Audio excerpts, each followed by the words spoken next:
So here's the background story on this. I acquired this absolute beaut of a compactor from a good friend for free. He hauled it up here a couple years ago, and it's been sitting there ever since. I just reached out and said, what are you doing with that thing? And he said, well, I'll tell you what, you can borrow it under the agreement that you never give it back to me. And I said, just to be clear, it's going to see a cutting torch. And he said, I couldn't imagine a better fate. So what we're doing, this is 2 feet wide, which is great because a lot of the trenching I do is with a 2-foot bucket. I want to make a roller attachment that goes on the end of the boom for the 304. We're not going to be using all the components off of this. It does have a diesel engine. I don't know if it runs or not. We may give her a little tickle here, see what she does. But the primary thing I want off of it is the roller, the bracketry, and then get a little cardboard design for what I need a machine shop to make for me, for the ears or the tabs, whatever you want to call them, to go on the quick attach of 304. That's the goal. She is a diesel. The injection lines kind of give that away, as does the fuel cap. Looking at these welds, I'm not so sure that I hadn't owned this in a previous life. That's a good sign. Oh, gosh dang. Oh, that's not, no, I don't see much happening out of that.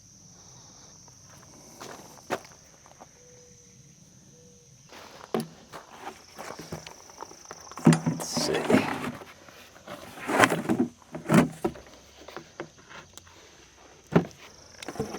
Perfect.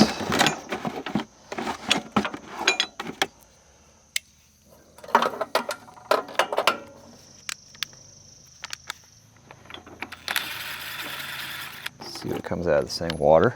That's good.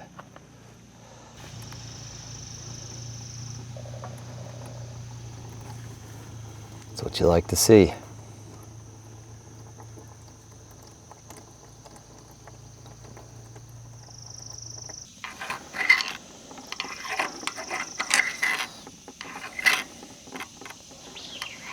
It's almost like it used to have a crank handle if you wanted. I feel like maybe it did. You know, Diesel Creek, who is Matt from Diesel Creek, who is probably one of the best channels on YouTube. I think he did a full video on saving one of these rigs. You might check that out.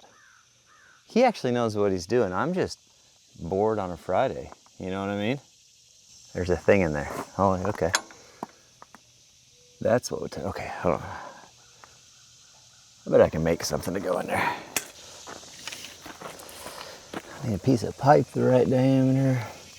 It's gonna be.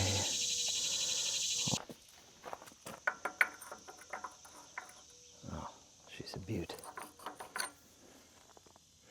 I'm just trying to make a key so I can just see if she turns free or not. We're not trying to start it that way.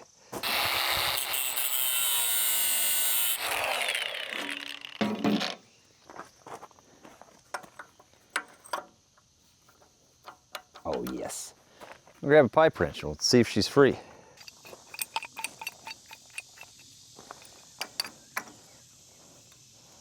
if I can get a bite on this. Oh yeah. Ooh. She's free-ish. Oh, she was free.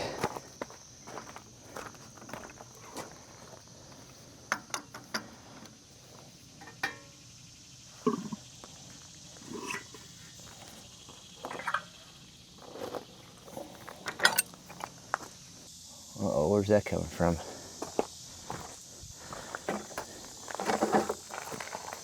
We got fluid coming out while we spin it. I'm gonna say the water in the engine has come from the intake. Yeah, there's definitely water in that intake.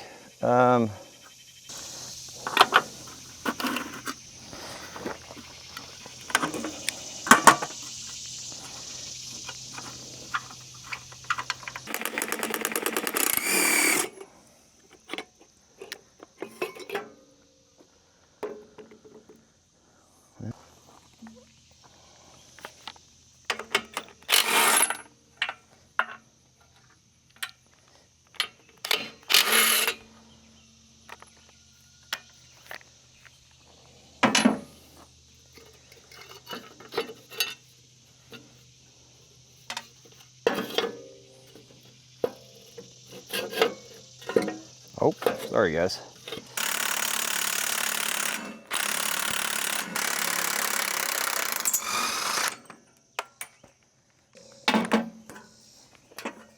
Yeet.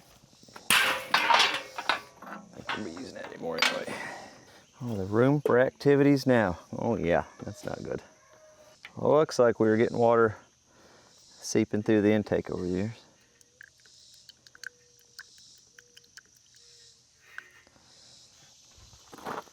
That whole cylinder's probably full.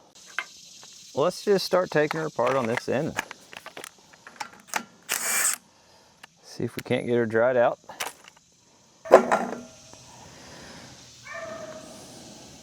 I mean, we're not caked in rust here. You know what I mean? So we got our intake up here, that's where the water's sitting. And we got our exhaust down here. Classic engineering move to bury the exhaust bolts. Heaven forbid we design exhaust that comes upward where we can get an actual socket in on the bottom. And just a couple on the top.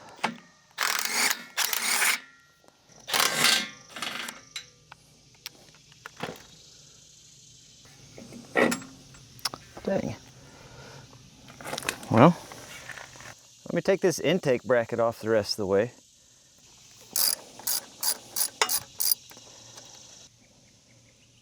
Okay. Water.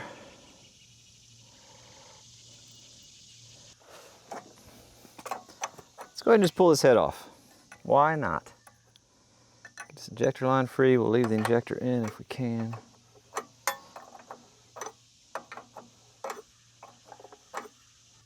It is just a single cylinder, which is pretty wild.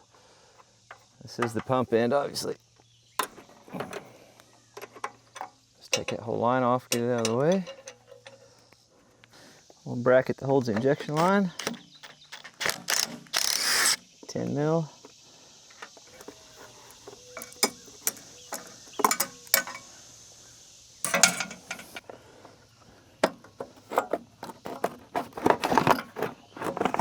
Oh.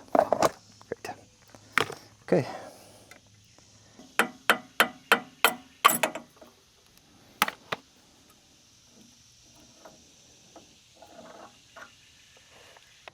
So that's good. No, it didn't break. Oh man, that broke. There's the water though. There's the water.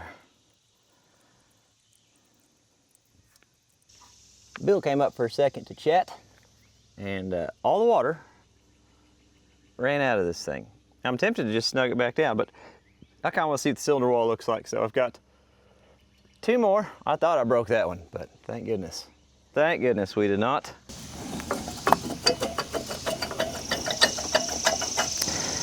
They were so close to a good design. Look how close we were. I feel like this was something they added though. All right, let's see, let's take this frame off. Let's do it. You know what?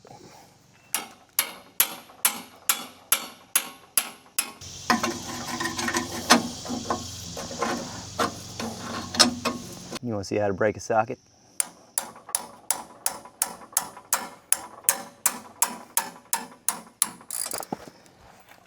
Well, you'll have to go somewhere else, because that surprisingly worked.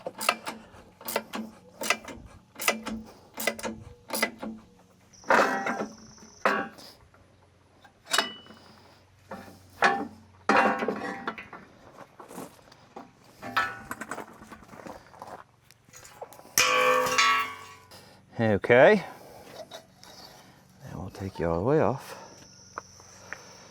We'll carefully set you in the dirt. So the piston's still in there. It slides in the cylinder descent till it gets to a certain point, and then it stops. And that point where it stops feels pretty rough.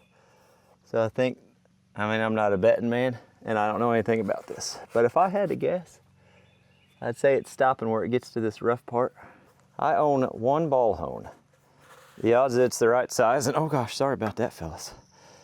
We could just try to clean this up enough that it'll slide in and out. I'm not saying it's professional by any means, but.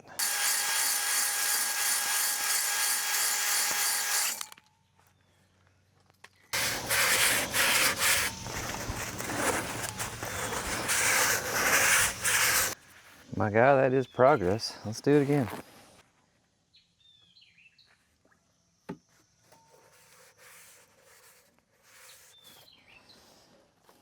not super excited about what's happening here, but whatever. We're all right.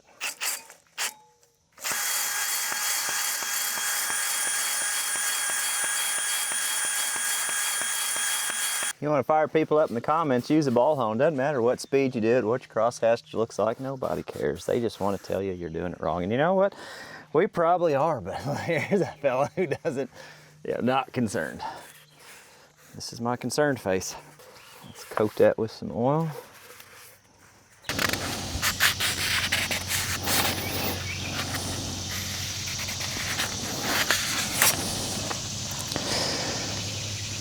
Slide it back on, snug some nuts up, and see if we can't get full rotation.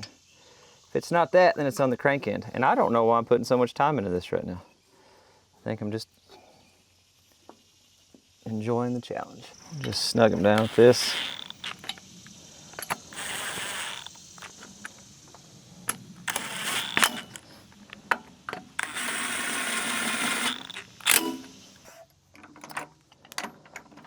Now, see if we get full rotation since we did a little cleaning work.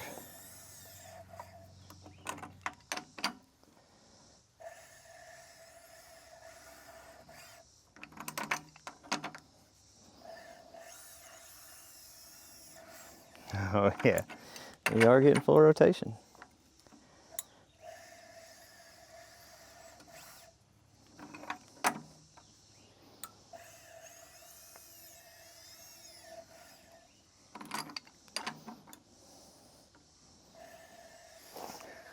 She's free anyway. All right, well, let me get some stuff buttoned up here. And we'll take some more panels off and see if we can figure out where the heck the battery goes and if the starter works.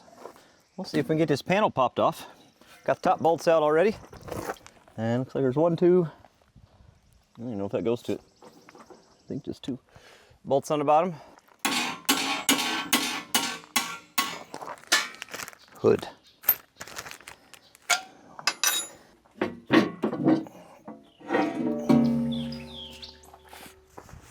Some valving, which is all, oh, that's not free. This is free. Oh, there it is. I bet that's vibratory. Just probably stays on like a detent thing. Okay. A battery. Well, would you look at that? Go ahead and label the positive lead here. All right, got an extra battery sitting up here. Just kind of balanced precariously. That's probably fine. Let's see, this is a ground. These 2 are my battery. Just cut them here. And that's the throttle cable that can hang over here somewhere. Well, forget the igniter wire. Trying to use the key, let's just jump it.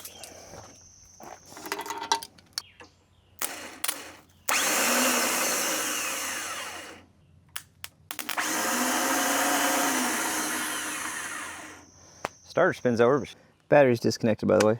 She's free. She looks like she's free.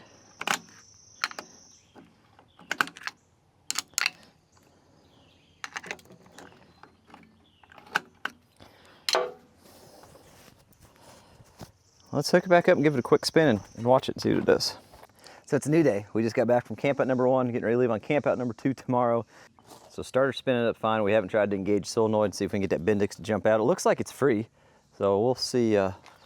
We just did a continuity check from this wire to the wire back there. And we'll see if she, oh. Oh yeah. She's spinning, okay.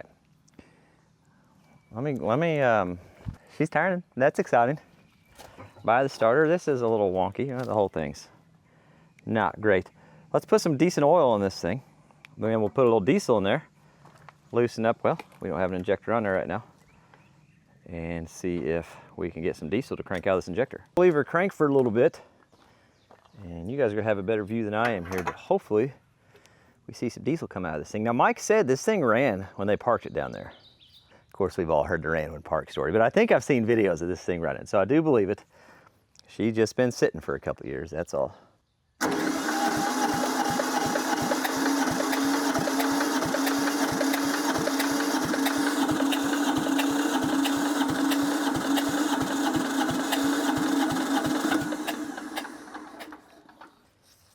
Maybe if we're not coming out here yet, let's pop this hose off here and see if we can get any fuel gravity feeding out of the tank for us. Oh yeah, there's diesel right there, I think. There you go. Yep. Yeah. Oh dear. She's flowing fine there. Let's crank it a little bit more and see if it'll get it come out of there.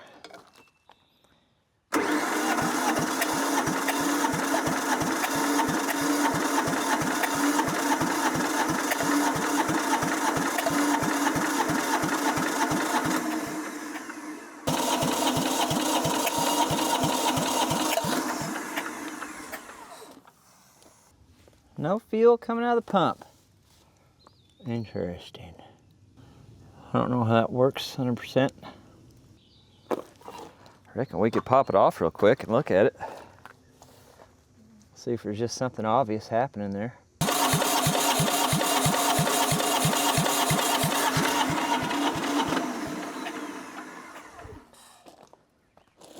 I don't see any fuel coming out of that. Okay. Which makes me think maybe that's clogged up, because when we opened it, stuff did start to come out. So let's open it up, let's take it out. Let's see if somehow something's, I don't know if this thread's out. Looks like it does.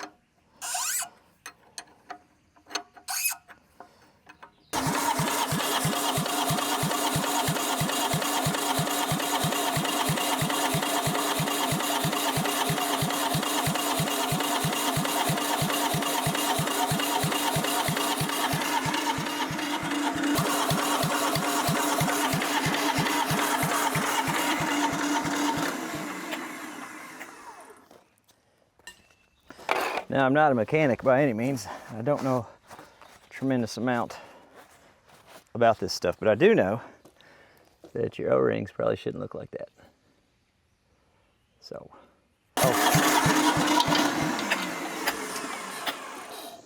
it is going to help to hook the fuel line back up. Do something.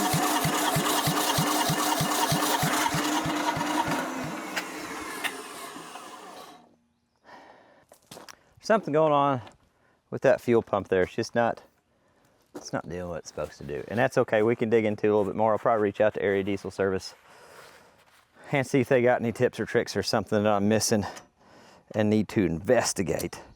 She does spin over, she is free. Starter seems to be good, so that's good. The hope is I can use this gigantic edit. The hope is I can use this diesel powered hydraulic power pack. This whole section's a top skid. Take this off and use this to power the massive log splitter we're going to build late this winter out of all the boom pieces we took off the back of the backhoe. That's the hope, because that would be phenomenal. One less thing I got to buy. But what we're doing for the 304 is actually with the stuff underneath. So let's get some other stuff disconnected. We'll get this unit picked up off of here and see what we got going on down below. Step one, we got to get all the hoses and everything disconnected from the valve assembly here. So that way this top skid with the power unit on it is no longer tied together to the bottom. If you don't have an air hammer, SDS on hammer with an old bit that you cut off is fantastic on these old fittings like this.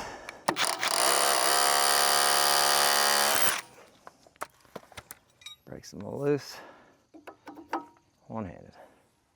Look at that. Does the hammer drill trick mess up the fitting a little bit? Oh, absolutely. Are all these hoses gonna get replaced? Yep. Okay, let's see, here's the throttle control. Just set it up here for now. So all of those are disconnected. That's holding that up for the time being, but everything's disconnected there. And I'm guessing somewhere there's gotta be, yeah. Looks like we got a return or a vent, one of the two here. Oh, Thought it was a through bolt. It's just a little bolt like that. Well, that's a lot easier than I thought. Taking time to zip those out.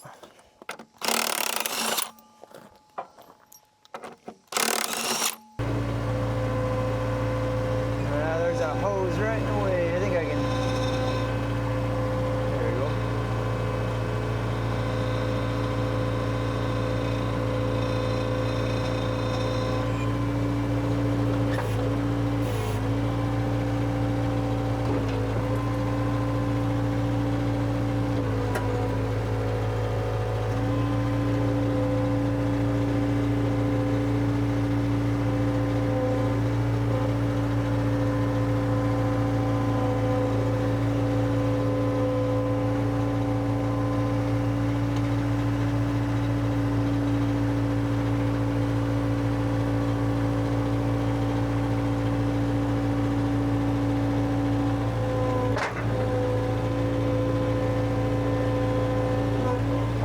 If we can get this diesel rig going, that'd be fantastic. And then we'll have our hydraulic power pack that we need. Sits on a skid.